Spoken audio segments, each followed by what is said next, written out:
Evocando espíritos. Caso real, com participação dos demonologistas Ed e Lohane Warren. Olá, pessoal! Eu sou a Tabata Chayenne e hoje no Desvendando Casos irei falar sobre uma história real e sobrenatural. O caso conta relatos de pessoas que sofreram em uma casa demoníaca e que também inspirou um filme. A família Snedeker sofreu por meses dentro de uma residência em que estavam morando e que estava assombrada por diversos espíritos maus.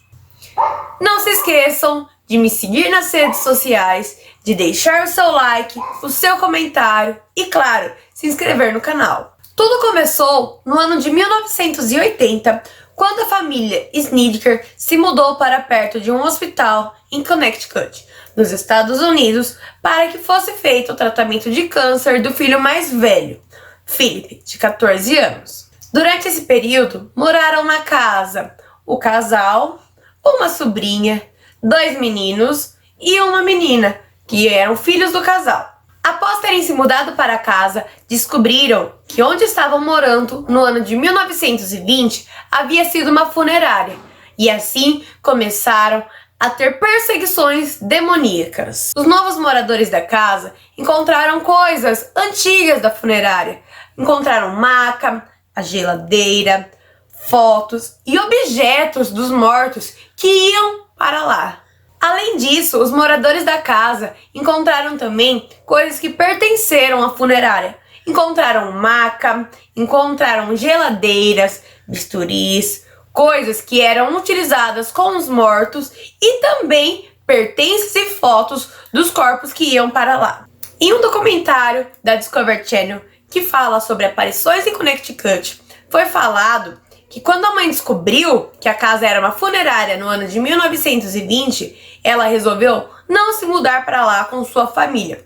Porém, ela precisava ficar perto do hospital para o tratamento do seu filho, o dinheiro estava curto e o valor da casa estava acessível para eles. Então, ela e o seu marido Ed decidiram se mudar para lá, desde que as crianças não soubessem o que havia acontecido no passado.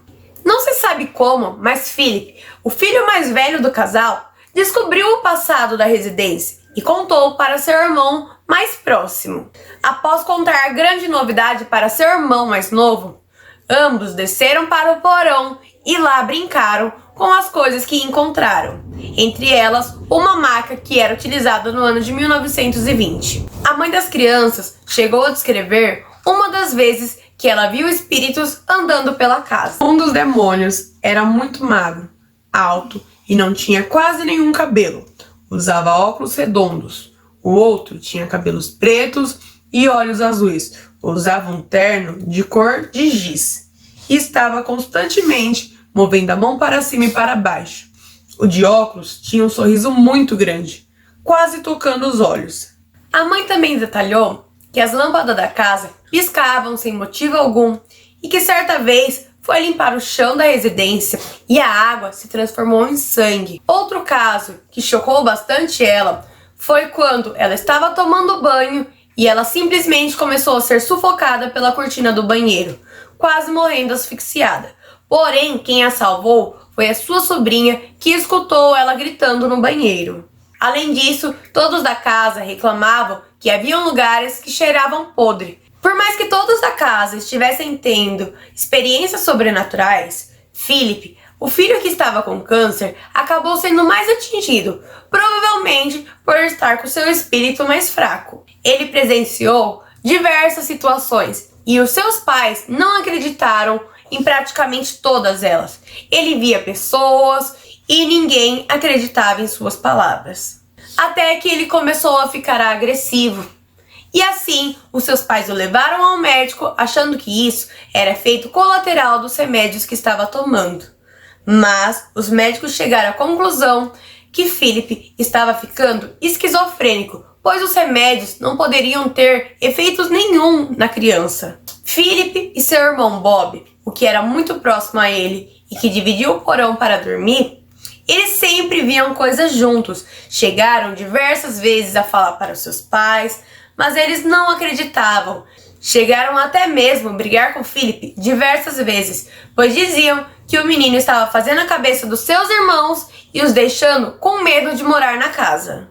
Os garotos diziam com frequência que homens ficavam andando no porão onde eles estavam dormindo e que ouviam vozes, mas todas as vezes que os seus pais iam procurar vestígios, eles não encontravam coisa alguma. Certo dia, enquanto o pai das crianças estava analisando as contas que teria que pagar, ele percebeu que a conta de luz estava extremamente alta comparado com o que via antes. Foi assim que ele descobriu que os meninos que dormiam no porão estavam dormindo com todas as luzes acesas, para que afastasse as assombrações que moravam com eles. Por não ter condições de arcar com todos esses gastos todas as vezes, ele resolveu tirar todas as lâmpadas do porão e deixar os meninos apenas com uma luminária. Nesse mesmo dia, algo extremamente assustador aconteceu com os meninos. Eles não conseguiram dormir por estar com medo e estar, digamos que no escuro. Assim, as aparições iriam chegar mais próximo deles. Mas de repente, eles viram as luzes do quarto acendendo e apagando, mesmo sem lâmpadas no bocal. Ao olharem a escada, viram a sua irmã mais nova, que estava brincando com o interruptor do quarto. Bob subiu correndo para falar para sua mãe que as luzes estavam acendendo e apagando, mesmo sem lâmpadas, e que isso não era normal. Falou que a sua irmã estava lá, que brincou com eles, acendendo e apagando, mexendo no interruptor. Mas a sua mãe não acreditou em momento algum. Falou que ele estava mentindo e que a sua irmã já estava dormindo num sono profundo há mais de 2 horas.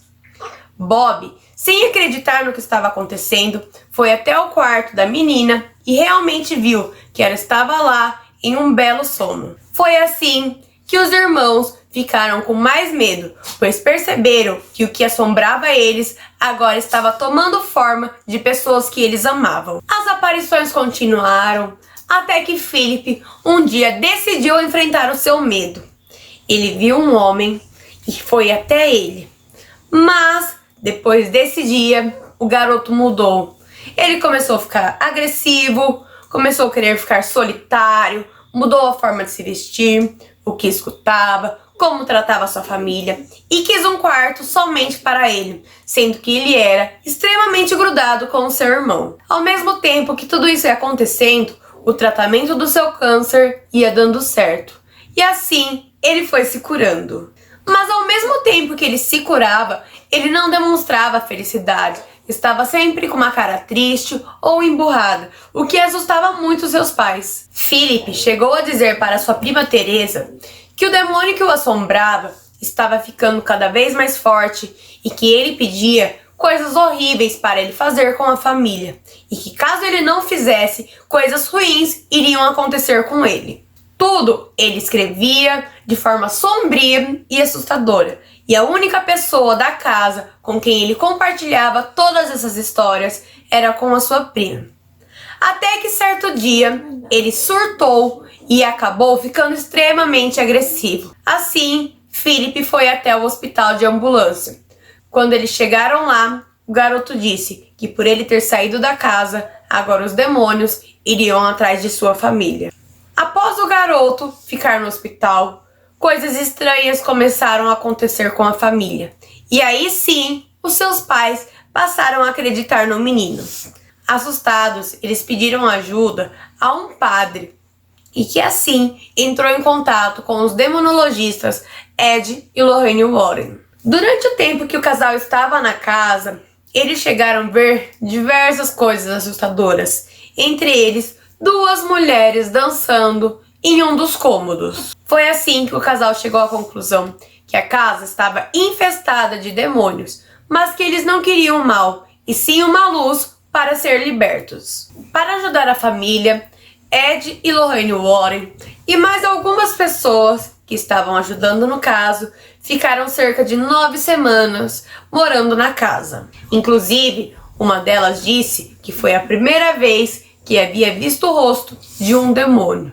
Outras disseram que aquele havia sido o caso mais pesado que já haviam trabalhado. Para a família ficar livre dos demônios, tiveram que chamar um padre e fazer um exorcismo na casa. Foi no ano de 1988 que a casa ficou livre de espíritos. A família chegou a fazer diversos relatos na época. Chegou a ser entrevistada, fez documentários, participou de livros, inclusive na Discovery Channel. A história chegou a aparecer no livro de Ray Garton, se é assim que se diz o nome dele. Ele chamou na época os demonologistas Ed e Lorraine Warren para ajudarem na escrita do livro, contando o que aconteceu, entrevistou toda a família, porém ele não gostou do resultado final, pois disse que as histórias não batiam entre si e que provavelmente tudo isso era uma questão de farsa. Ele chegou a dizer: descobri que os relatos dos Sneakers separadamente não combinavam muito bem. Eles não conseguiam manter suas histórias em ordem. Contei a Ed este problema e Ed disse: eles são loucos. Você tem um pouco da história. Use o que funciona e faça o resto. Torne isso assustador. Por conta disso, o escritor utilizou-se apenas alguns pedaços em que absorveu da história e o resto ele acabou inventando, escrevendo assim o seu novo livro. No ano de 2009, foi feito um documentário sobre este caso. Eu vou deixar o link para vocês em algum lugar aqui, provavelmente na descrição e nessa bolinha que aparece aqui. Se vocês quiserem assistir, tem duração de aproximadamente 1h30 e é muito interessante a história. Este assunto começou a ser bastante investigado e assim descobriram que os funcionários da funerária eles praticavam a necrofilia. E para quem não sabe ou não lembra, é a violação de cadáveres, podendo gerar multa ou até 3 anos de prisão. Além disso, eles descobriram que no quarto dos filhos, ou seja, no porão, era onde ficava as exibições de caixões, e nos corredores da casa era onde ficavam os corpos. Além do documentário, teve também um filme que foi publicado no ano de 2009. O nome é o mesmo do tema do vídeo, Evocando Espíritos. O filme arrecadou mais de 76 milhões de dólares. E ele já possui uma continuação com o mesmo nome. Eu vou deixar o link do filme para vocês assistirem aqui no YouTube também, provavelmente aqui na descrição e na bolinha aqui em cima, tá bom? Toda a história foi escrita também no livro Em um Lugar Escuro, a história de uma verdadeira assombração, publicado no ano de 1992. Eu não achei essa versão em português, somente em inglês. Mas, como eu não sei falar inglês, eu vou deixar o nome para vocês aqui no vídeo. Há quem diga que tudo o que aconteceu foi invenção da família para que eles conseguissem arrecadar dinheiro com toda essa história.